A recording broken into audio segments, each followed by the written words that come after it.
So I can't quite believe it's here, but it is time for our last session of the day. If you came to our last virtual event, you'll remember our last speaker of the day again as the person who told you all to just be interesting. It's James Berg. And to help with that command, this session will help the heritage sector understand the integral role that storytelling plays in the marketing of their organisation and looks at things through a more strategic lens. James, hello. Hello, how are you guys? Yeah, I'm good. How are you? All is very good, all is very good. Hi everyone, thank you again for having me back. Good to have you back, James. I'll leave you to it and then I'll join you back for the Q&A. Yeah, so can I share my screen now? Is that okay? Yeah, go for it. Wait, I'll share my screen, and can you just confirm for me you can see the screen, please? All good.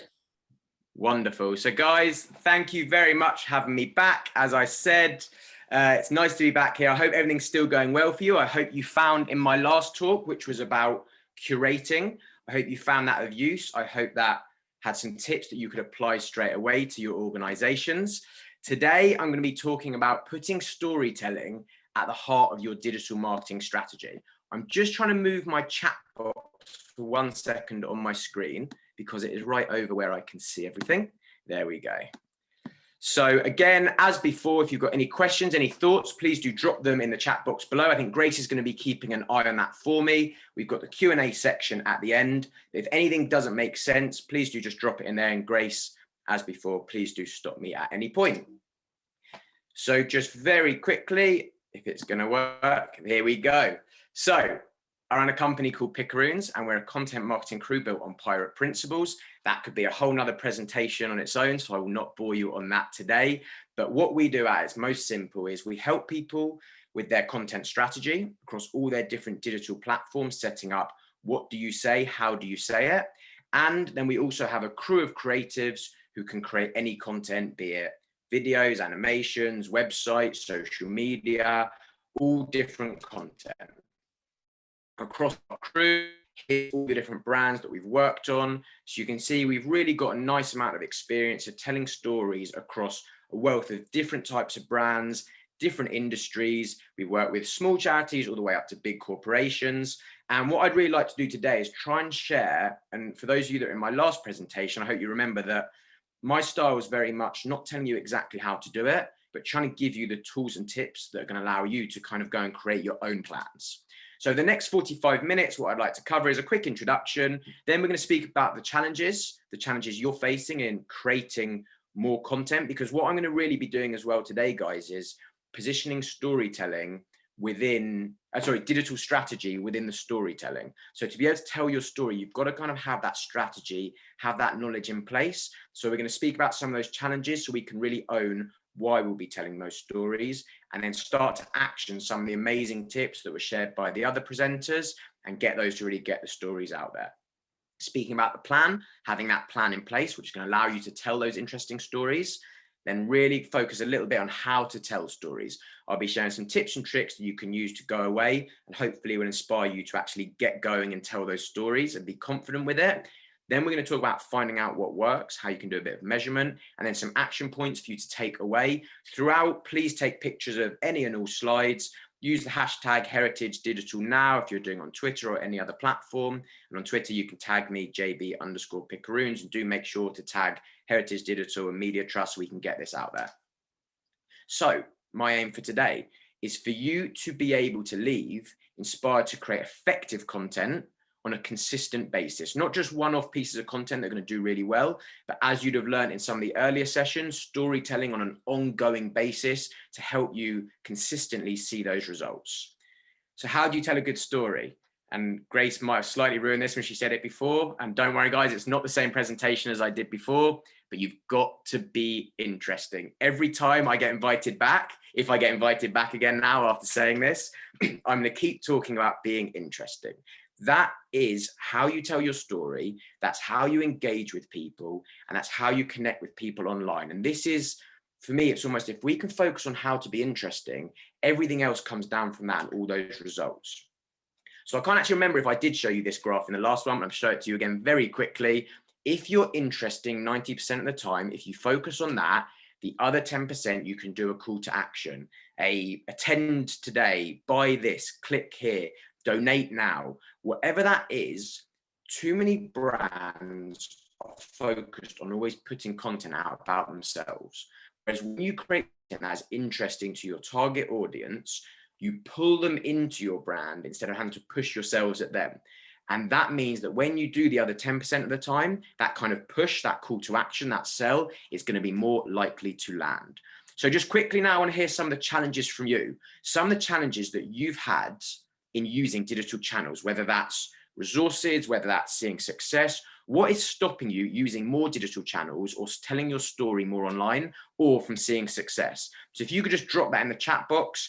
Grace, if you'd be able to just shout some of those out at me. Sorry, I just called on you quickly.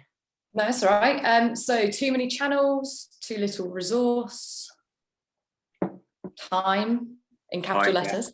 Obviously, I think that's a good one. Whoever said that in capital letters, I agree. Capital letters, time. We'd all like more time. We're all busy. We've all got a lot going on. So that's great. Any others? Content creation, reaching the same people, not knowing how to use the channels. Yeah. Jesus, they're going through so fast. Tone of voice, lack of ideas. So this might help with that.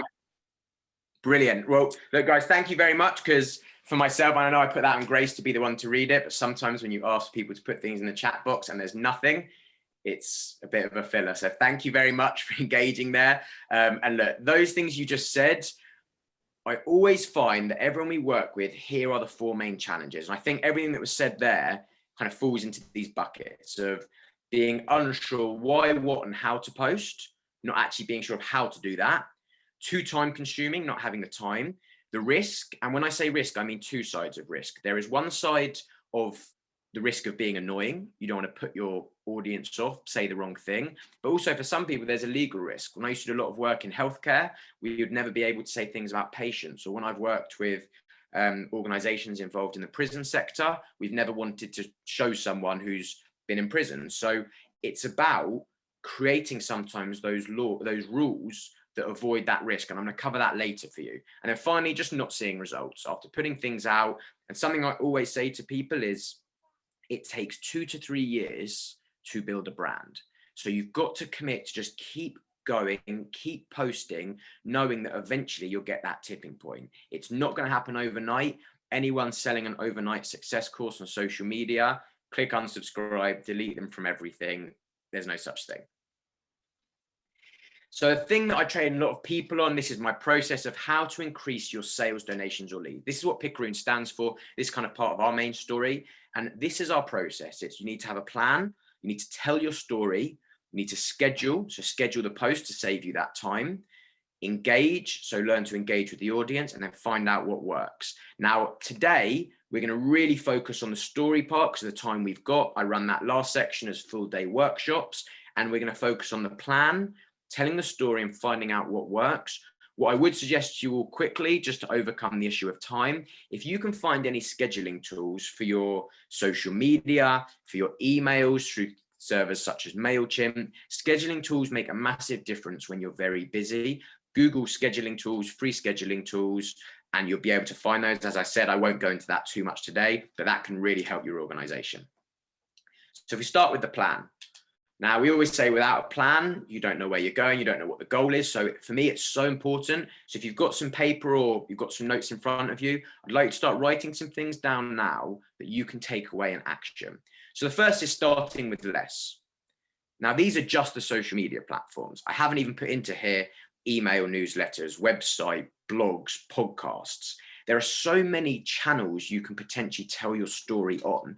But I always say to people, start with less. When you see companies across all of these platforms, they've got teams, not just one, specialist teams running all of them. So I don't know exactly how many people you guys have in your teams, but regardless, I always say to people, start with 2. Start with 2, get comfortable telling your story on them. And then once you're comfortable with that, start to apply the story to different platforms. But then what you need to start thinking is different platforms, you'll tell different parts of your story on. So it's really about thinking, start with less, really become an expert in getting comfortable with what is your story, what engages your audience, what works, what do you find easy to create.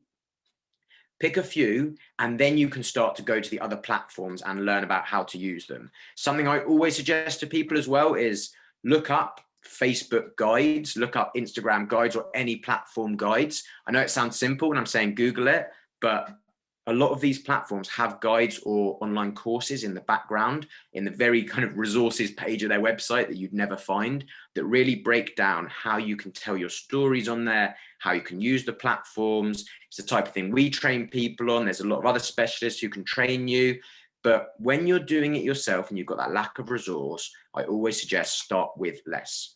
The next thing to do is know what your objective is. What is your objective for your business, for your organization? Why are you even trying to tell your story online? So these are normally some of the type of objectives we see. Please note down kind of 1 or 2 of these. Sometimes you'll have more, but just for the purpose of this exercise, it might just help to focus on one. And it's about thinking, which one are you trying to do? And when I spoke about that call to action, so you're going to focus on being interesting most of the time, but when you have that call to action, does it say sign up for our event here, or book your day trip here, or we're looking for partners in this? So think about that with your objective of using it. And I know there'll be multiple, but as I said, just for the purpose of this exercise, we'll just use one. And the next part is, who is your target audience? Who are you speaking to? Because again, you could tell a story and you could tell the most amazing story that has no interest to your target audience. So you need to think, who are they? And really go specific. The more specific you can go with your target audience, the better. And not just that, but if you know people who are within that target audience, wherever you can, try and get feedback from them. Try and use, I can't remember, it's got a Survey Monkey, or try and have questionnaires at your location that kind of says, what content would you like to see from us online? What's your favorite part of today? What do you enjoy the most? What were we missing? The more you can listen to them, I think it was Jeff Bezos who said, the customers are amazing because they're always wonderfully dissatisfied. I'm sure I've quoted that wrong, but the point being that because your customers are always going to have little thoughts and things they want to share, if you hear a customer complain, that's an opportunity for you to then put that right. So really hone in on, here's our target audience, here's what they think, here's what they like, here's what they don't. The next thing, which is kind of linked to that, is what is their main challenge or need? Note down what that is. And I'm talking about related to what you do. Now, that's not always got to be massively negative. It might be they're looking for their main challenge is they're looking for a fun day out with their family, or they've got loads of kids with loads of energy and they need something that's going to tire the kids out. Or it might be they are looking to further their education in the local area. Maybe they've just moved to the local area and they want to know more about that, or they want to increase their understanding of history. Think about what's their challenge or need related to what you do and note that down. And if you remember using Picaroons as an example, for our clients, their challenges are they're unsure why, what, and how to post, too time consuming, they're not seeing results, and the risk. Now, I'm not going to try and simplify what strategy is here. This is a trick to help you all, give you some focus now in telling your story. But what you do is you take your audience's main challenge and you flip that. So for us, we post about how with our help, we can help you not have to worry anymore about the risk. We post tips about how you can save more time. We post advice on here's how you can see results from social media. So all we've kind of done is we flipped their challenge and positioned ourselves as the solution to that. And having that focus will help you be able to know, right, what type of stories are we telling? So I hope that helps. I hope that's given you a little bit of focus on that plan. And the next part, which was covered before, is what is your tone of voice? Now, I'm not going to go through every single one of these. These are what we do with clients with the brand identity. We do full day workshops where we figure out who would you be if you were a type of animal? What location would you be? But at its most simple, I want you to start thinking, what is our tone of voice? What do we stand for? And I think for a lot of you, there'll be a bit of a mix of the explorer, trying to get people to get outside, go and explore the world, and probably the wise as well, trying to educate people and teach them more. But some of you might choose, you've got some of those other tones, kind of special moments. Maybe your location is somewhere where families or couples or anyone wants to come to create memories. So have a think about this, take a shot of this screen. And if I show you now what these look like as brands, that might make a bit more sense. So whys, everything Harvard does, puts across all of their content is about showing their whys. National Geographic, everything is about showing they want you to get outside. So if you ever think about how these brands present themselves and go and have a look at the way some of their communication is. Now, just because you choose one tone doesn't mean you're not allowed to speak about something else. So I have it a lot with people, they say, oh, so if we're the whys, are we never allowed to make a joke? I say, no, that's not the case. You can make a joke, you can use a bit of the silly, but that joke has to be related around something that shows how wise you are. So I hope that makes sense. I hope that helps in terms of picking your tone, owning it, and then putting that across in all of your writings and all your communications. So how to tell your story. Now going really into some of the creative tips. As I said, I could do full day workshops on the creative side. So these are more pointers and tips that I think are going to help you tell your story online and be interesting. And also, without trying to steal everyone else's slides, take all the amazing stuff you've learned from the rest of today. Hopefully this digital strategy setup we've spoken about has given you that focus. And then all the amazing slides and teachings of the other guys, of Andrew, of Naomi, use those to tell your story. And I hope some of these tips will also help you think a little bit more creatively. And one thing I'm going to say now is a lot of people, when I train them, say, oh, it's good for you, but I'm not creative. I disagree. Every single person was once a child. Every child is creative. They have no fear of saying things, of putting things out there, of drawing on the walls, of trying all sorts of things they shouldn't. So I believe that everyone is inherently creative, and that all it is about is giving yourself that confidence to try and do different things, which by being creative, that's how you tell your story. So for me, there's 3 types of ways to tell the story. There's curating, sharing content from others, which was my last presentation. I believe the resource of what we covered is still up on the website of Heritage Digital that you can use. Then we've got creating, making the content yourself, and collaborating, partnering with others. These are the 3 ways you can tell your story. And I'm gonna kind of briefly cover some of those now. So starting with creating, I recommend to a lot of people to read this book. It's called Steal Like an Artist, and it will get you thinking about how to be creative. A lot of creativity is about stealing ideas from others. Now, I'm not saying steal and completely plagiarize, but what I mean is if you see someone else do an amazing drone video of their location, you can look at that and go, we should maybe get a drone video done. If you see someone else do a competition for everyone who's been through our park today, if you share a picture tagging us, we're going to give one person a free, whatever the prize is. If you see that idea, there's no reason why you can't then do that for your museum, for your location. So this book will help you start to think about how you can be more creative and steal inspiration from others. This book, this is my not so subtle plug of my book, which is 104 social media content ideas to increase sales. I've got here very focused on social media, but these will also help you with emails, with website, very simple content ideas. But also, guys, just look up, Google social media content ideas or email tactics ideas. You'll be able to find them. And by looking at others, it will start to get you thinking creatively and what you can do. Tell your story.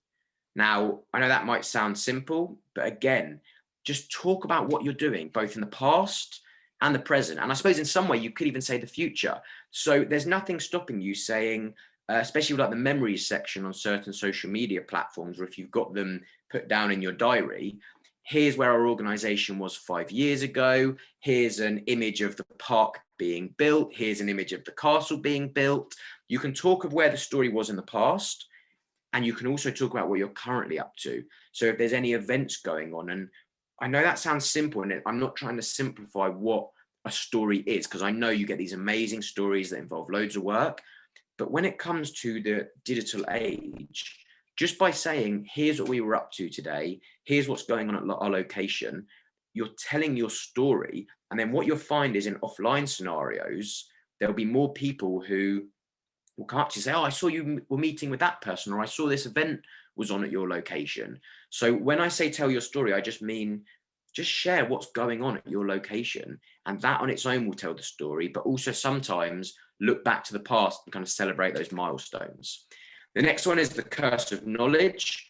So a lot of people are cursed, fortunately. And the curse of knowledge is where you know so much about a topic that you struggle to simplify it for others. You can't speak to people. And I've had experiences recently with some of my solicitors and the accountants that they'll say things to me and I go, I don't know what you're saying. I need you just to speak in the most layman's of terms. So think about that with your content as well, of some things that you think are going to maybe be trivial or not that interesting to your audience because it's second nature for you because you're so ingrained in what you do, are actually some of the most interesting tips. I will tell you now, I have a lot of knowledge around digital strategy, but the main question I always get asked by people is what's the best time to post on social media?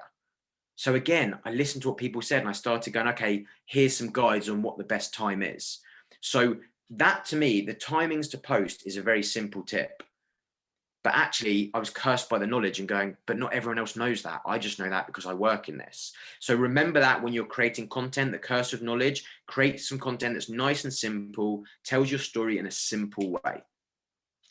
Also, if I had more time, I'd have written you a shorter letter. I can't remember who wrote this, so I can't credit them, but I really like this. And it's about saying that you don't always need to do really long captions or really long blogs or really long posts on your website or really long emails.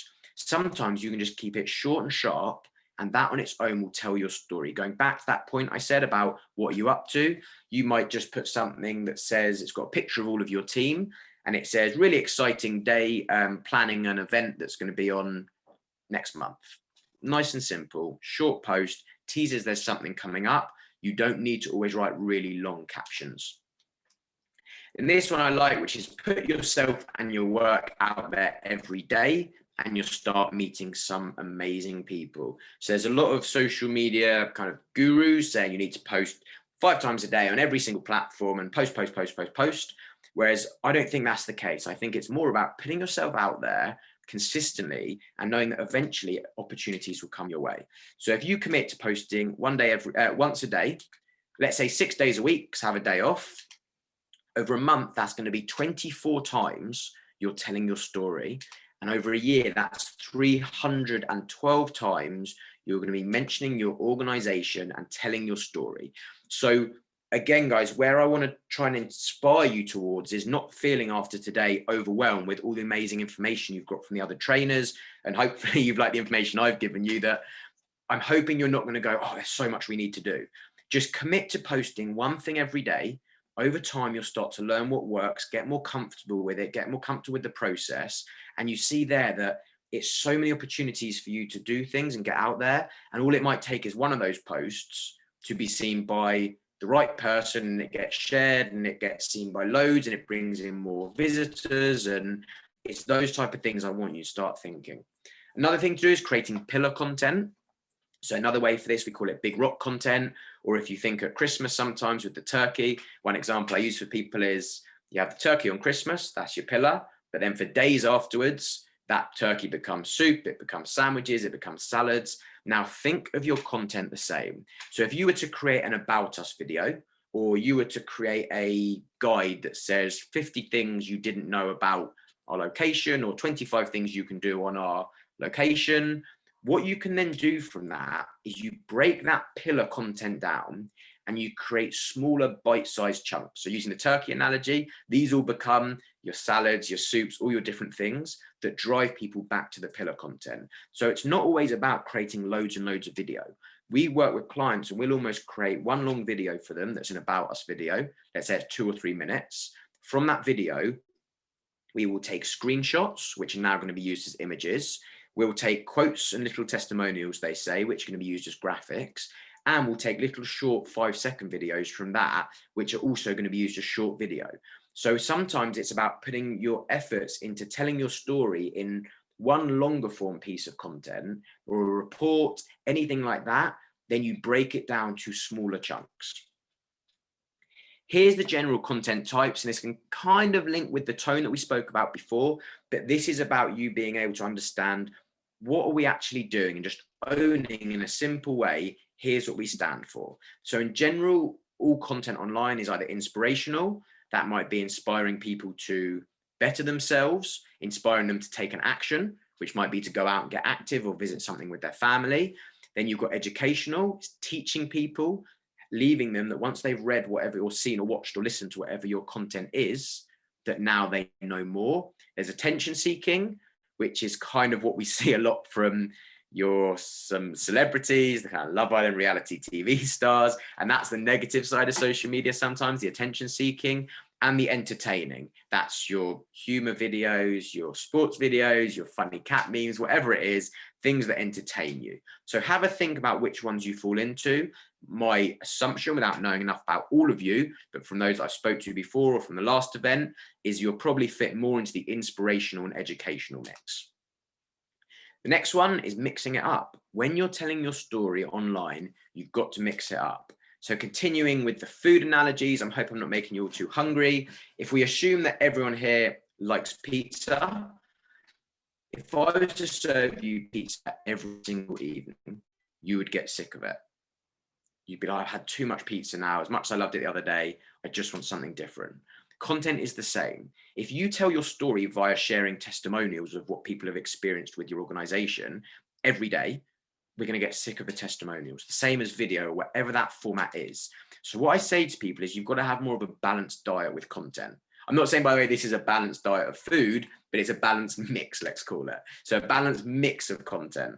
So we've got testimonials, posting a video explainer, a graphic, a nostalgic photo telling a story from the past, and posting an image of what's currently happening at your organization. So think of that when you're telling your story, of always be mixing it up. Curate, we obviously did a big chunk of this in my last presentation, but just to cover quickly, you can share an influencer's content, you can share industry news that's going to tell a story about what you do, and then also let others tell your story. If you've actioned some of the tips I gave you in the last presentation, it was about encouraging people to create content for you. So if you've got a family or a school trip or some friends that have visited your organization, and they've shared some content that said, what an amazing day, I learned X, Y, and Z. By you then sharing that, you're telling your story of what you stand for and what you do via them. So think about that as well in terms of curating.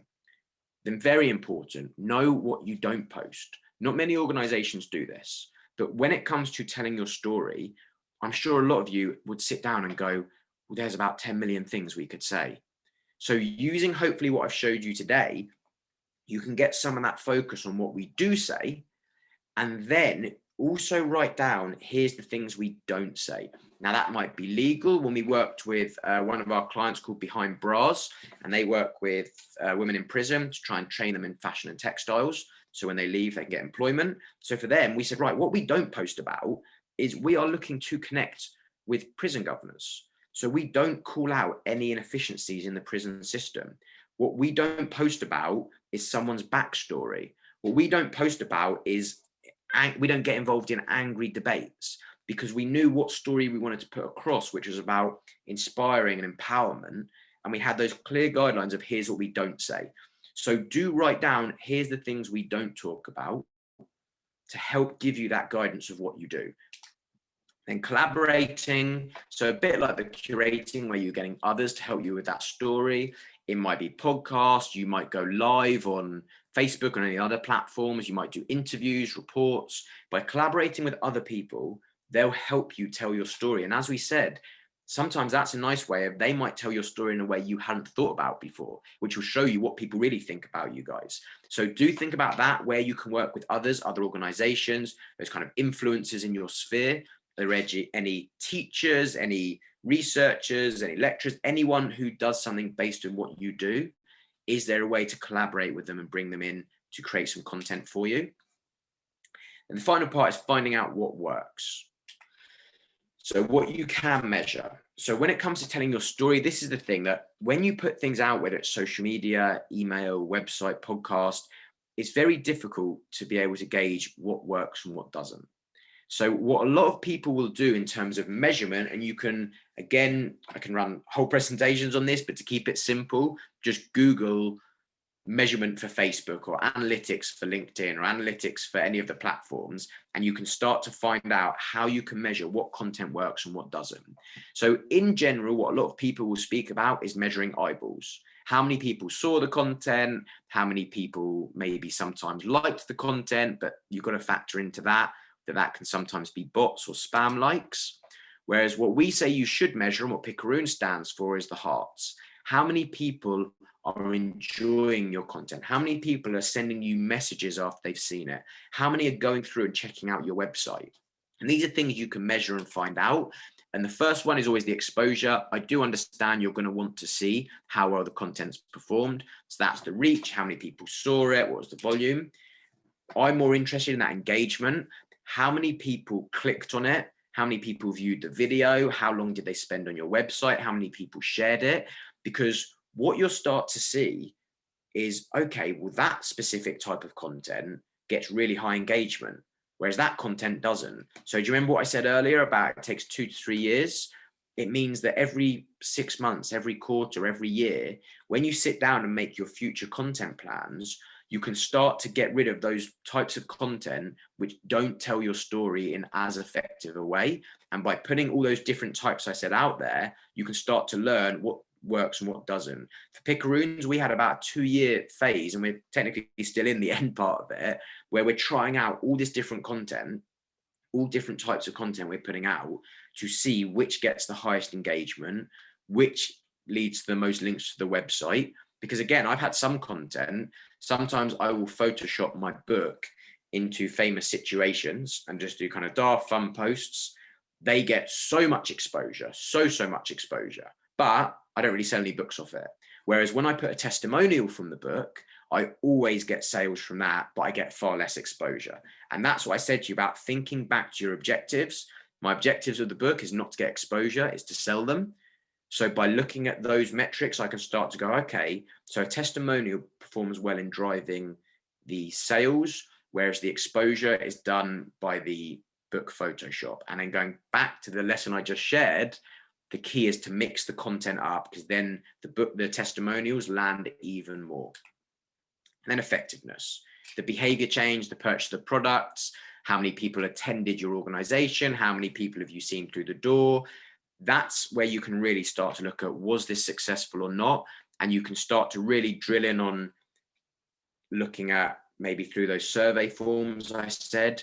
You can say to people when they turn up to your location, where did you hear about us? What convinced you to come here? And that's again where you can start to get more of those learnings, and it'll help you in what works and what doesn't. So some final action points before we go into some questions. The first one, which I've touched on quite a bit, is test and learn. You're not going to get it right first time. You're not going to go viral from the off. You're not going to know exactly what that content is. So start putting pieces of different types of content out, put that mix of the diet that I said, the content balanced diet, and start to see which ones perform well, which ones don't, how do people react to them. And that's how you're going to learn what works and what doesn't. And also test and learn in your own processes. I've set up so many different types of processes for so many different types of organization, because people have different resource, time, budget, skills. So start to figure out what process works best for you and how you create and put out your story. Find a process and style that suits you. As I said, and I hope this has come across today, I'd never want to say to you, here's the exact way to do it, but start to figure out, is it that creating all your content on a Monday morning works best for you, and the style that works best for you is graphics and video? Or is it actually, if you do it once a month as a whole team, that works far better in creating images? So really find what works for you, speak to others, try and think about what is it that suits your working. But I always say to people, do treat social media like you would any other part of the business. So put time in your diary, have team meetings, quickly do at the end of the day. And that's the same for your email newsletters, your website updating, podcasts. Factor in every quarter, we're going to check the website and see if we need to update it or see the analytics. And finally, just some tools that might help in telling that story online. So Snapseed is a very nice tool for editing photos. Obviously, you can also use things like the Instagram filters. They'll help you if you want to take some more high quality photos without necessarily using things like Photoshop.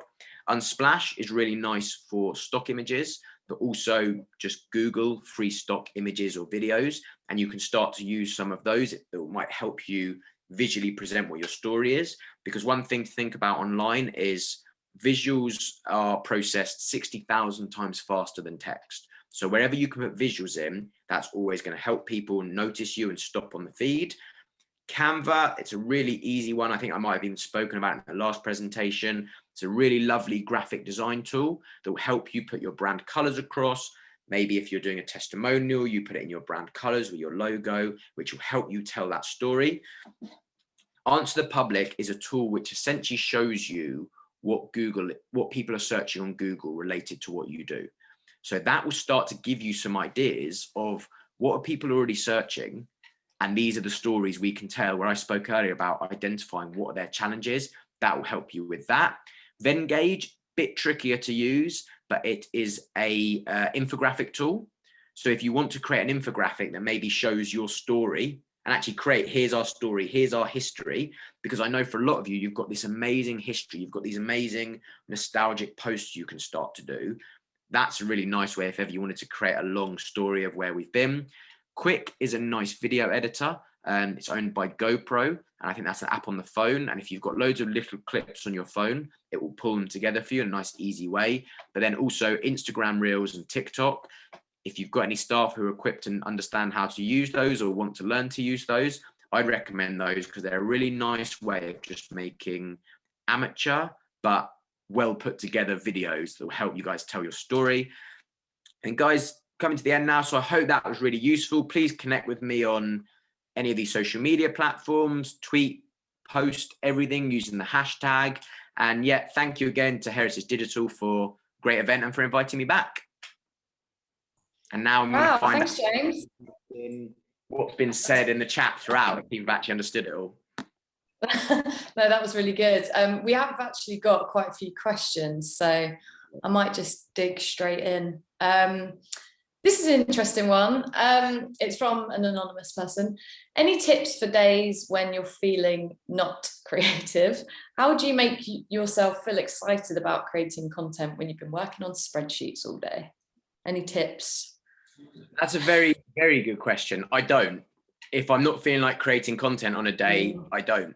So I'll go out, I'll do fun things instead. Creative tip, look, if you get outside, I'm a big kind of fan of exercise and being outdoors and doing fun things. So I find that taking a break, as much as it's a hard thing, if you go for a walk, all my best ideas come to me when I'm having a walk or not actually doing something that's work related. So yeah, but also I don't. As I said, I kind of batch create content, and this is what we work with a lot of clients on, of if we were to say, right, I want you now to create your content calendar for September.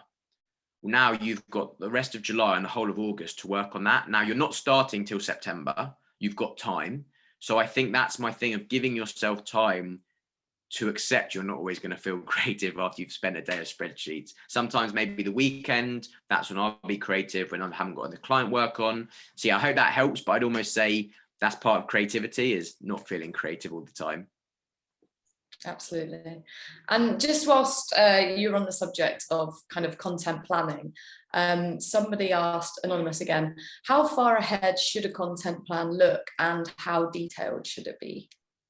Very good question. I'd never want to tell you how far in advance it should look because I don't know what you do. What I would say is try and aim to have 2 or 3 posts going out a week, because then, as in scheduled, because then you fill in the gaps with curated content or any up-to-date news. So for Picaroons, we are working at the moment on our whole of 2022 calendar, but the nature of what we do means that we're going to be putting client work as the main thing, and then we're going to be filling the gaps with when I have talks, when I have other things. So it really is down to you of what works for you.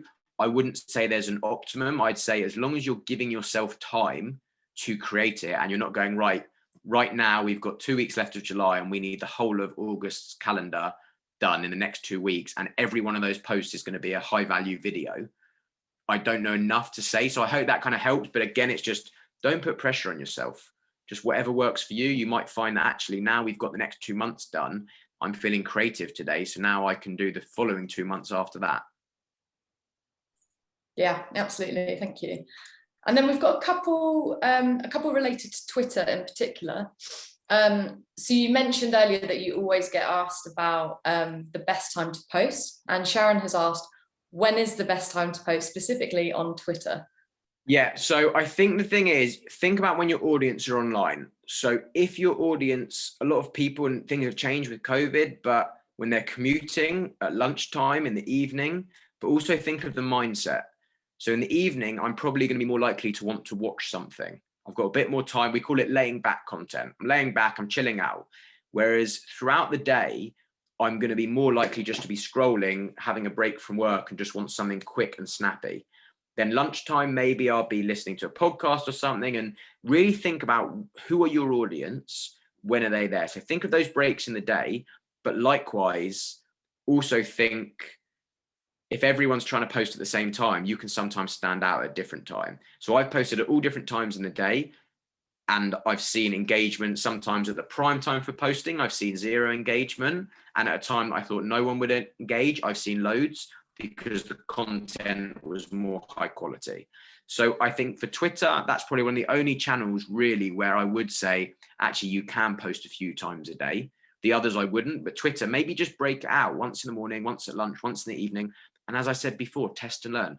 As you test, you'll start to see when do you get that most engagement. So yeah, for Twitter and all of them, I'd kind of say breakfast, lunch, dinner. Like they're the times around those to see. Thanks, James. And kind of this nicely leads into the second Twitter related question, also from Sharon. Would you recommend Twitter analytics for analyzing engagement on Twitter, or is there something better that perhaps you would recommend? Yeah, Twitter analytics is really good. There are really high value tools, but you're going to pay for them. And then there's the CRM systems. I would say, yeah, Twitter analytics is more than enough. We just have basic spreadsheets that we set up when we work with smaller businesses or charities. We just set up spreadsheets, and the spreadsheet will just say, here's Twitter, here's Facebook, here's LinkedIn, kind of likes, followers, links through to the website. But as I said, the thing that I'm really interested in always is how many people are going through to our website, how many people are clicking through to our profile, because that's what shows this content is really performing. Okay, great. And then just in terms of audiences, Christina has asked, which, this can be quite a broad question, but how should organizations approach those different demographic groups? If they've identified that they have different audiences, with varying demographics, how do you kind of approach that?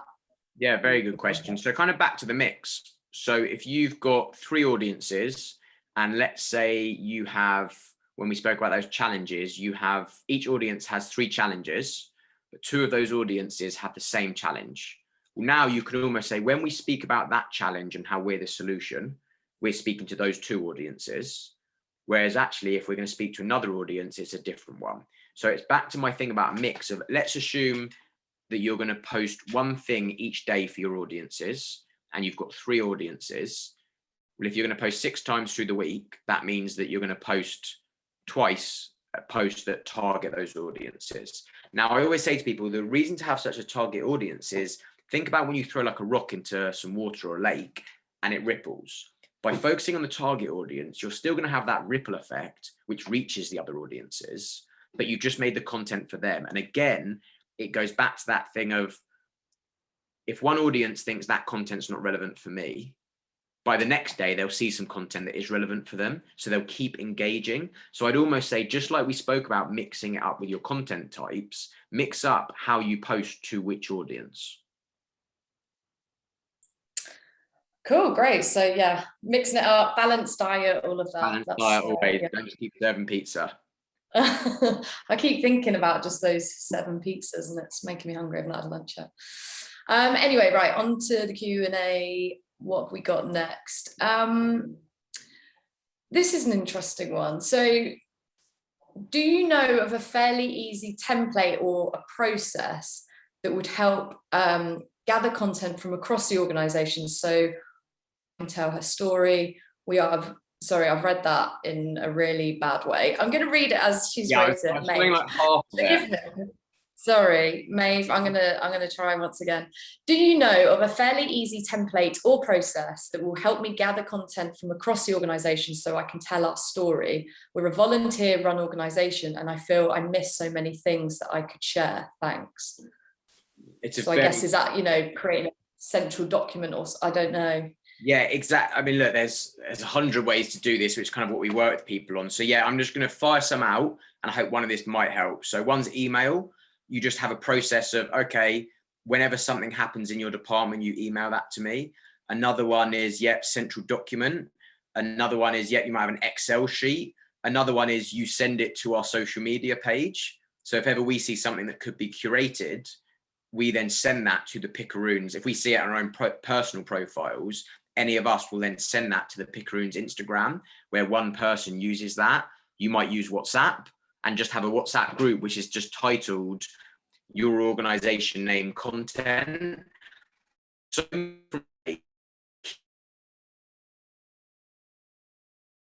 Oh no, James is frozen. what's that, sorry? Oh, Frozen. James, yeah, you froze, but you're back. Am I back? You are back, yeah. I'll let you finish. So I don't know what point it froze, but the key is to drive it and to be the driver and know that they're not going to do it until you make it a habit.